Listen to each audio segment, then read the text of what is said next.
Today we are at Shrewsbury, and of the 842 Black Fives constructed, just 35 were built at Derby, and 44800 was one of these.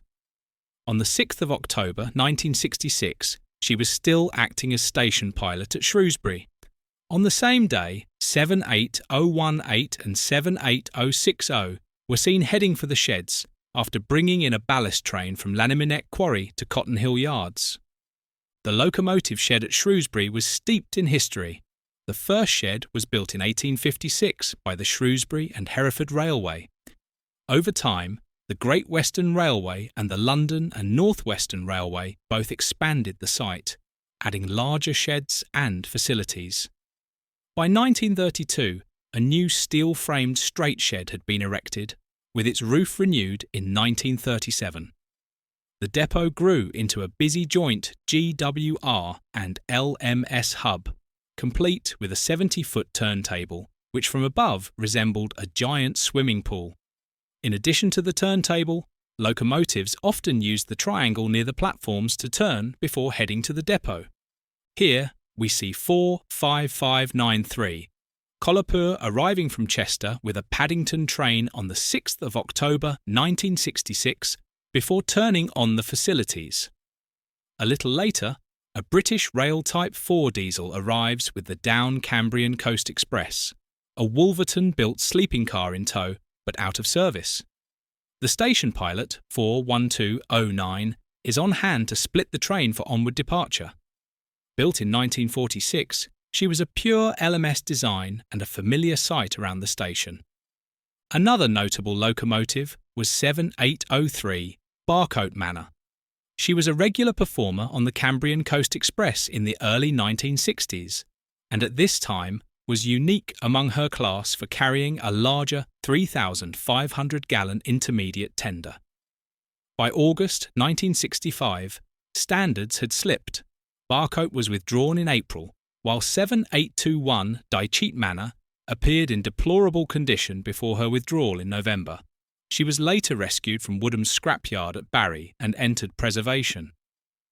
Fairburn Tank 42104 is seen arriving with empty stock for a Chester service, while 73036 runs into Platform 4, previously numbered platforms 5 and 6, requiring caution as a Swindon cross-country DMU was already occupying the road on a Hereford service. By the mid-1960s, withdrawn manors were being replaced by standard Class 4s, 75,016, transferred from Swindon in June 1965, was still at work in January 1967, bringing in empty ash wagons to the shed. On the same turn, the Up Cambrian Coast Express arrives behind 75029, the first of the class to be fitted with a double chimney. These standards were worked hard, covering around 330 miles per day between Shrewsbury and Aberystwyth. On the 4:10 a.m. mail, returning with the Up mail, then back down with the Cambrian, and finally home on the 6:05 p.m. mail. By the late 1960s, diesels had taken over. The Up Cambrian Coast Express left Paddington behind D 1640, later renumbered 47809 and named Finsbury Park. The Down working arrived behind D 1615, barely 2 years old at the time. 75029 was still hard at it, though delayed one day by a late northern connection, before being brought in preservation by artist David Shepherd. Today she is remembered as the famous Green Knight. Other visitors to Shrewsbury included the mighty 9Fs, 92089 and 92112 were occasional guests, though 9Fs generally only appeared towards the very end of steam. 45050 is seen running through the station on a Paddington to Birkenhead service before backing into Platform 3 to continue on to Chester. The old Shrewsbury and Chester Railway's 3-road engine house could still be glimpsed at the north end of the station. Freight was also common. Class 4s shunted wagons bound for Cotton Hill Yards, while the imposing 180-lever 7-bridge junction signal box built in 1903 by the LNWR, oversaw the constant traffic. Shrewsbury also carried a tragic legacy.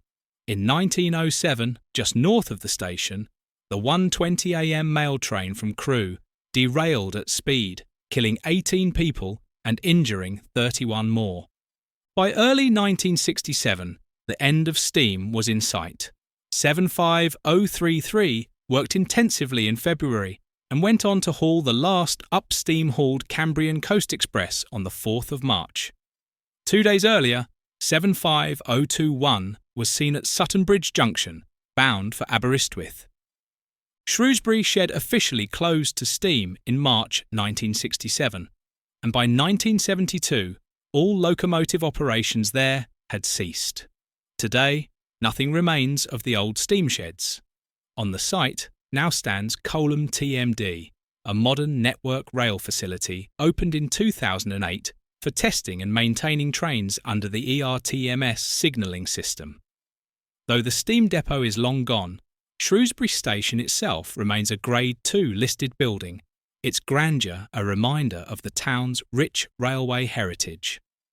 The story of Shrewsbury in the 1960s is one of transition, from Black Fives, Manors and Standards to the new generation of diesels.